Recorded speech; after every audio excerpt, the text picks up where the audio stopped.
സാധാരണ ക്ഷേത്രങ്ങളിലെയും കാവുകളിലെയും പ്രസാദ ഊട്ടിൽ വിഭവസമൃദ്ധമായ സദ്യയാണ് പതിവ്. എന്നാൽ കോഴിക്കോട് പെരുമണ്ണയിലെ പയ്യടിത്താഴം മനത്താനത്ത് കരിയാത്തൻ കാവിൽ കാര്യങ്ങൾ തെല്ലി വ്യത്യസ്തമാണ്. ഇവിടെ ഉത്സവത്തിനെത്തുന്ന എല്ലാവർക്കും നല്ല പുഴമീൻ കറി കൂട്ടി സദ്യ ഉണ്ട് മടങ്ങാം. തലമുറകളായി തുടരുന്ന ഉത്സവ ദിവസത്തെ പുഴമീൻ കറി സദ്യയ്ക്ക് ഇതുവരെ ഒരു മുടക്കം ഉണ്ടായിട്ടില്ല.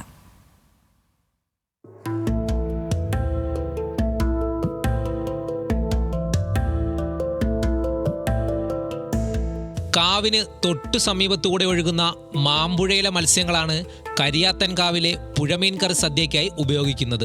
ഉത്സവ ദിവസത്തിന് തലേന്ന് വൈകുന്നേരം ഊരായ്മക്കാർ എല്ലാവരും ചേർന്ന് മാമ്പുഴയിലേക്ക് ഇറങ്ങും. പിന്നീട് വല വീശിയും ചൂണ്ടയിട്ടുമെല്ലാം മാമ്പുഴയിൽ നിന്ന് മത്സ്യം പിടിക്കും.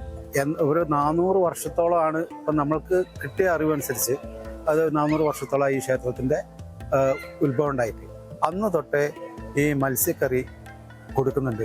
കിട്ടുന്ന എല്ലാ മത്സ്യങ്ങളും തരം തിരിക്കാതെ വൃത്തിയാക്കി പാകത്തിന് മുറിച്ചെടുത്ത് കറിക്കായി ഉപയോഗിക്കും. എല്ലാ കൊല്ലങ്ങളോളായിട്ട് നമ്മൾ തന്നെ ചെയ്തു പോരുന്ന സംഗതിയാണ്. പിന്നെ പറഞ്ഞാൽ ഇത് കഴിക്കാനായിട്ട് പല ദിക്കുകളിൽ നിന്നും പല ഭാഗങ്ങളിൽ നിന്നും പല ആളുകളും വരുന്നുണ്ട്. ഉത്സവത്തിനെത്തുന്നവരിൽ മീൻകറി കൂട്ടി സദ്യ ഉണ്ടവർക്ക് പിന്നീട് ക്ഷേത്രമുറ്റത്തേക്ക് പ്രവേശനമില്ല. കാലങ്ങളായി തുടരുന്ന ആചാരമാണിത്. ഇത്തവണയും ആയിരങ്ങളാണ് അപൂർവമായ പെരുമണ്ണ പയ്യടിത്താഴത്തെ മനത്താനത്ത് കരിയാത്തൻ കാവിലെ ഉത്സവം കാണാനും മീൻകറി കൂട്ടിയുള്ള സദ്യ ഉണ്ണാനുമായി എത്തിയത്. ന്യൂസ് മലയാളം, കോഴിക്കോട്.